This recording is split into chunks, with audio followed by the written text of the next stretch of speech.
रूप है विठ्ठल विठ्ठल भाऊ। किसको रिश्ते गिनवाऊं, किसे जात दिखाऊं मैं, क्या क्या जख्म दिए जग ने, किसे घात दिखाऊं मैं। किसको रिश्ते गिनवाऊं, किसे जात बताऊं मैं, क्या क्या जख्म दिए जग ने, किसे घात दिखाऊं मैं। हम सबकी विपदा को बाबा आए, हम सबकी विपदा को बाबा आग लगावो ना। तीन बाण के दारी तीनों बाण चलावो ना। मुश्किल में दास तेरा अब जल्दी आओ ना। तीन बाण के दारी तीनों बाण चलावो ना। मुश्किल में दास तेरा अब जल्दी आओ ना। सध्या ट्रेंडिंगला असलेलं गाजलेलं महाराष्ट्रातलं भजन आहे, संपूर्ण देशात म्हटलं जातं। एक ताड़ी सब एक साथ। धन्यवाद, वाह बहुत अच्छे। काय भजनाची आवड आहे तुम्हाला, वाह सलाम आहे तुमच्या भजन भावनेला।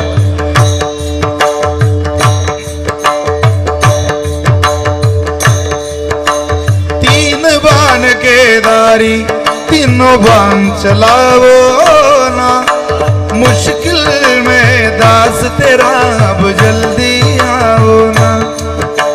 हारे के सहारे बाबा, हारे के सहारे, हारे के सहारे मेरी हर हराओ ना। तीन बाण के दारी तीनों बाण चलाओ ना। मुश्किल में दास तेरा अब जल्दी आओ ना। तूफानों ने घेर लिया मुझे राह नजर ना आवे। तुम बिन मेरा कौन जो मेरी बाह पकड़ ले जाए। तूफानों ने घेर लिया मुझे राह नजर ना आवे। तुम बिन मेरा कौन जो मेरी बाह पकड़ ले जावे। बिन कुछ पूछे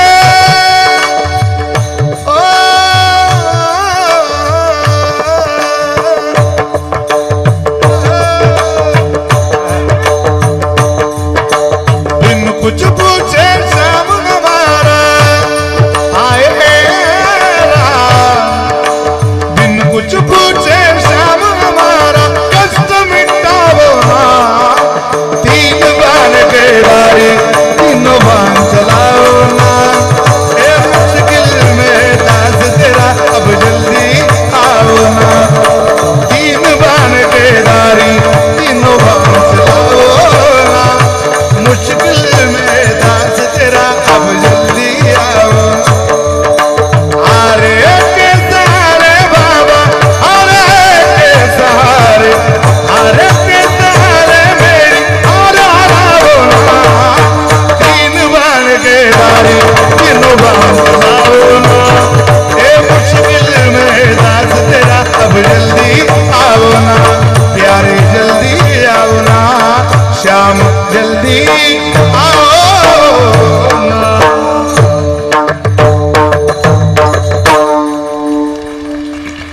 अरे काय जगाला आवाज देता गेवराईकर, जगाच्या मालकाला आवाज द्या, धावून येईल तुमच्या करता।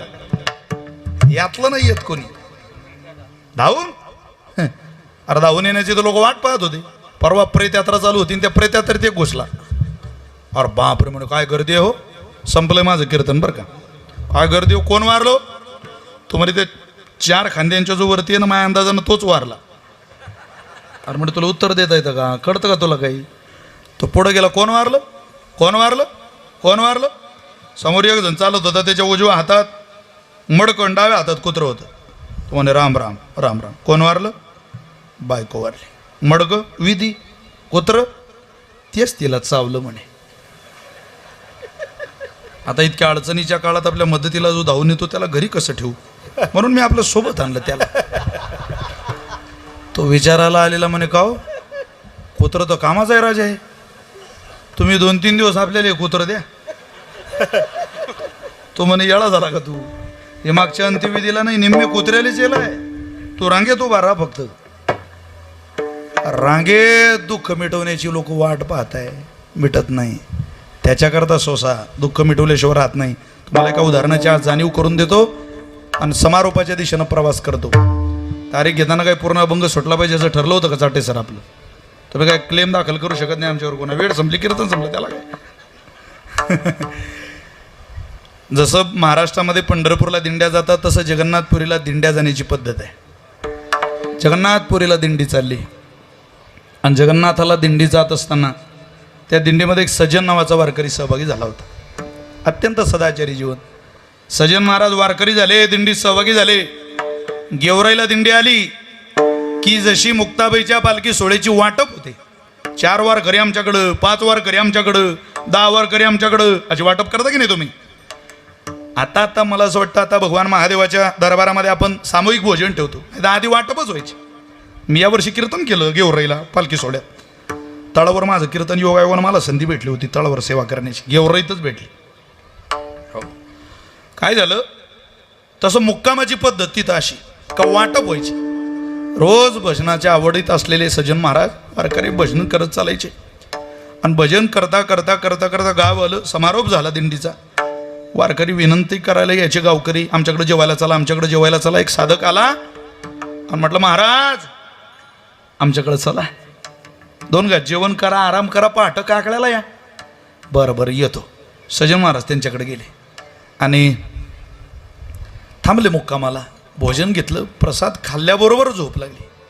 कष्ट केलेल्या माणसाला लगेच झोप लागते. भूक ना मागे चबानावर नींद ना मागे बिछाना. ज्या माणसाला ओरिजिनल झोप आली त्याला पाठ टेकली की झोप, त्याला ओरिजिनल भूक लागली ताट पुढं आलं की जेवण. ज्या बाईच्या हातात दिवसभर रिमोट आहे ती बाई रात्री म्हणते मुझे नींद नाही, मुझे चैन नाही. तू कापूस ये जरा, 3 दिवस झोपशीन 3. तुला उठवायला इंजेक्शन देणं पडेल, उठून काऊन नाही राहिले बाजून. अरे कष्ट माणसाला झोपवता, आराम माणसाला जाग ठेवतो. सज्जन महाराज दिवसभर राबलेले झोप लागली त्यांना. मध्यरात्रीला त्या घराच्या मालकीने दार उघडलं आणि सज्जन महाराजांकडे आले. महाराज उठा, तुम्ही घरात आले तेव्हापासूनच तुमच्याकडं माझा डोळा होता, तुम्ही माझा स्वीकार करा. सज्जन महाराज म्हटले, अगं कोण तुला श्री म्हणेल? घरात तुझा नवरा झोपलाय आणि तू मला आवाज देते. तुझ्या इतकी नालायक बाई माझ्या आयुष्यात कधी पाहिली नाही. अगं तुझ्यापेक्षा तर एखादी वेश्या बरी, जे तिचा व्यवसाय तरी थाटू नये, तू सोंग करते. जा निघून जा. ती म्हणे मला हात लावायला तुम्हाला माझा नवरा अडचणीच आहे.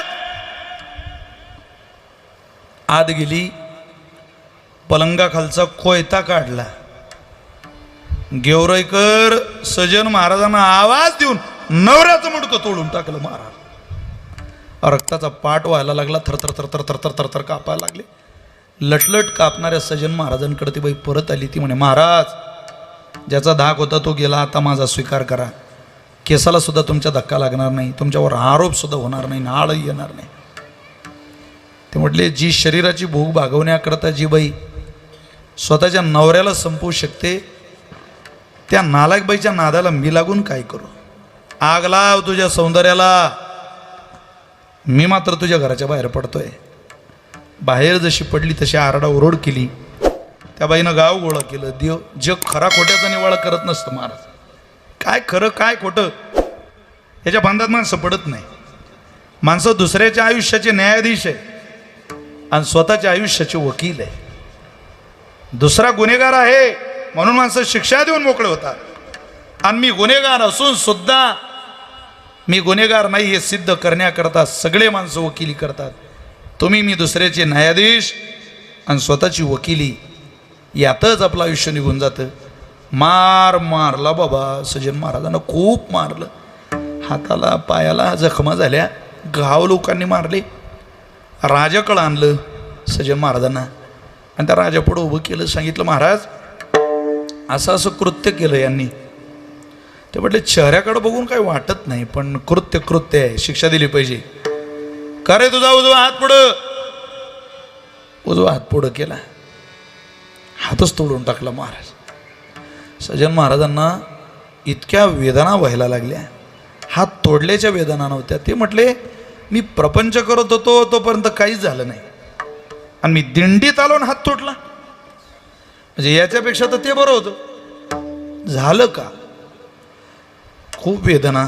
ते म्हटले पण एवढी वारी करू आणि आपलं जीवन संपून टाकू. जगन्नाथपुरीला जाऊ, तिथं समुद्र आहे, समुद्रात आपल्या प्राणाची आहुती देऊ. एकदा डोळ्यानं जगन्नाथाला पाहू, भगवंताला पाहू. वारी मात्र आता चुकू द्यायची नाही. चालत राहायचं. भजन करण्याजवळ गेले. ते म्हटले बरं मागो, आमच्याजवळ चालायचं नाही, पाप केलं. मी नाही हो पाप केलं. करू द्या, मला भजनाची आवड आहे. राम राम दोन्ही अक्षरे, सुलभ आणि सोपारे, जागा मागिली या पहारे, शेवटीचे गोड त्याची खरे गा. रामकृष्ण वासुदेवा, जाणवी तसे जनासी. करू द्या मला भजन. भजनाचा आनंद आहे मला. तुला भजन करायचं पण माग, इथं नाही, रथाच्या माग. काढून दिलं महाराज. सज्जन महाराज एकटे चालायचे, एकटंच देवाची आळवणी करायची, भजन करायचे. कोणी खायला दिलं खायचे, कोणी पाणी आणलं प्यायचे. कोणाच्या घरी झोपायला गेले नाही, रोडला झोपायचे, मारुतीरायाच्या मंदिरात झोपायचे. घर कोणाचं पाहिलं नाही, उंबर ठाकोलांचा ओलांडला नाही. आपलं प्रवास चाललेला. सज्जन महाराजांचा तो प्रवास. सगळे तरंग थांबवले बुद्धीचे. अवाटली असता बुद्धी, विषय सुखची परमावधी, जीव तैसा उपाधी आवडे लोका, आणि फळाची हवा, हृदयी कामा केला रिगावा, की तयाचे आसनी दिवा, ज्ञानाचा गेला. आता सगळं संपलं. ज्याने सत्याचा बोकसा काढिला, असत्य तृण फुटा भरिला. खरं काढून टाकलं आणि खोटं भरलेल्या जगात काय प्रवास करायचं कोणाच्या घरात? खोटं अंतःकरणात भरलेल्या लोकांच्या घरात आपण आता प्रवास करायचा नाही, आपण जायचं नाही. आता मात्र या विश्वात आपल्याला तोच निहाळणार आहे, तोच सांभाळणार आहे, तोच आपला स्वीकार करणार आहे. या भावनेनं सज्जन महाराज चालत राहायचे. एकला चलो रे, कोणी मला नाही तोच, आंधळ्या पांगळ्याचा एक विठोबा दाता. या भावनेने प्रवास चाललेला. प्रवास करता करता करता करता भगवंताला दया आली. जगन्नाथपुरीला रथाची पद्धत आहे, तिथे रथ बनवला जातो आणि रथ मोडलाही जातो. तो भगवंतानं, जगन्नाथानं, मालकानं, स्वामीनं रथ पाठवला घ्यायला. कोणाला? सज्जन महाराजांना सांगितलं त्या साधकाला रथात बसवून आणा. रथ घ्यायला का? सज्जन महाराज नावाचे वारकरी कुठे? पापी माणूस आहे हो. तुम्ही कुठून आले? आम्ही दिंडीतून काढू दिला मागे. म्हटलं आम्ही भगवंताच्या दरबारातून आलो, जास्तीचा शहाणपणा करू नका. तेवढा सजन कुठे आहे तेवढा दाखवा, देवाचा आदेश आहे. मागे गेले महाराज, बसा रथात, भगवंतानं बोलावलं तुम्हाला. तर रथात बसले. सज्जन महाराज जगन्नाथपुरीला आले. भगवान जगन्नाथाच्या चरणावर साष्टांग दंडवत घातलं. घळा घळा घळा घळा पाणी वाहत होतं. पाय धरले सोडत नव्हते. त्याचे पायी घाला मिठी, मोलने घे जगजेठी, किंवा मग तो कुरवाळील जगजेठी, दाटईल कंठी सदगदित. तोही रडला, हाई बाबा रडला. काय झालं सज्जन? हात तोडला देवा. काही चूक होती रे? असं म्हणतात तेरी दरबार में देर है अंधेर नहीं, यहाँ किसी निर्दोष को कभी सजा मिलती नहीं और दोषी को कभी मुक्ति मिलती नहीं. मैं निर्दोष हूं फिर भी सजा, फिर भी हाथ कलम कर दिया हाथ मेरा. प्रभु तेरे दीदार के लिए ये बंदा हैरान है रे राम, तेरे दीदार के लिए ये बंदा हैरान है रे राम. मी हैरान आहे देवा, मी व्याकुळ आहे देवा. का तोडला हात? सजन उत्तर पाहिजे हो, उत्तर दे. रथात बसवणारा तू आहे की हात तोडणारा तू आहे? हात तोडणाराही मी आहे सजन, आणि रथात बसवणाराही मी आहे. म्हणजे सजन अरे हात तोडलाय तुझं कर्म आहे, तुझ्या समोरून गाय पळत जाते, काय पुढं तिच्या पाठीमागं कसाब, पुढं गाय मागं कसाब, पुढं गाय मागं कसाब, गाय तुझ्या जवळून पळत गेली, पळता पळता तू पाहिली, तुला माहिती नाही येणाऱ्याने येऊन विचारलं काय कुठं गेली, तू बोलला नाही सजन, पण हात वरती केला आणि दिशा दाखवली, तुझ्या हाताच्या दिशेनं कसाब गायीपर्यंत गेला, त्यानं गायीला मारलं, गायीच्या मृत्यूला कारण तुझा हात होता, तुझा हात तोडला, हे तुझं कर्म आहे, वा देवा माझं कर्म मला दाखवलं, तुझे आभार, पण का रे हात तोडला सजनचं, बरं झालं, त्या बाईनं तिचा नवरा मारला रे, बाईनं नवरा नाही सजन, गाईनं कसाब मारला.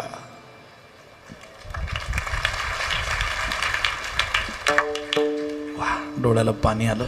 सजन ये वरती घेतलं सजन महाराजांना, मांडीवर घेतलं जगन्नाथाने, देवा अरे नको तुझ्या मांडीवर, बस बस बस सजन, किती वेळ बसू, ते दिंडी येईल पर्यंत बस, ते 2-4 खोडीचे गायक वादक ज्यांनी तुला भजन करू दिलं नाही ते येऊ दे, मग तुझी सुट्टी. ते आले बाबा एकदम, तेवढे आम्ही आणली दिंडी, तुम्हीच आणली, या पुढे. सजन दिसला मांडी, अ देवा अरे पापी आहे, तो पापी आहे की पुण्यवान आहे हे तुम्ही ठरवणारे कोण आहे रे, मी त्याला माझ्या मांडीवर बसवलंय. प्रभू आम्ही दर्शनाला आलो, माझं दर्शन पाहिजे असेल तर एकट सजनच्या पायावर डोकं ठेवा, तेव्हा माझं दर्शन होईल, नाही तर माघारी परत जा. जगन्नाथाचा साक्षात्कार आहे जगन्नाथाचा. सगळ्या वारकऱ्यांनी दंडवत घातलं, क्षमा याचना केली, चुकलं आमचं. सजन महाराज म्हटले देवा निघतो मी आता. अरे सजन माझ्या प्रश्नाचं उत्तर दे रे, तुला काय वाटतंय आता, मला 100% विश्वास आहे, तुला काय वाटतंय या प्रश्नाचं उत्तर देताना माझे सजन महाराज म्हटले असतील, क्षणभरी आम्ही सोशिले वाईट, साधिले अवीट निज सुख. आता हे निज सुख प्राप्त केलं, आता ज्याच्या आधाराने दुःख मिळवलं ते सोडू, सांडी मांडी मागे केल्या बरोबरी, ही मायेच्या आधारातली साधनं आम्ही त्याचा त्याग करू का, ती सुख नाही अधिकची परी दुःखाची या. तुकोबाराने दुःखही दाखवलं आपल्याला, दुःख दाखवायला माय लागते महाराज, तुकोबारे आपली आई झाले. अहो मागचं मायेच्या आधारातलं सोडा आणि देवाचे चरण धरा, नाही तर दुःखी व्हा, रडावं लागेल. देवाची माया असू द्या, दुःख दाखवल्याशिवाय देव नीट राहत नाही. पहा कृष्ण होता, एक गोड वचन आहे, कृष्ण परमात्मा ऐकत नव्हते त्यावेळेला मैया म्हणायची तो ऐक कृष्णा, नाही तर तुला त्रास होईल बरं का. तो म्हटला कसला त्रास, चौथा बागुल नरहरी, चौथा बागुल नरहरी,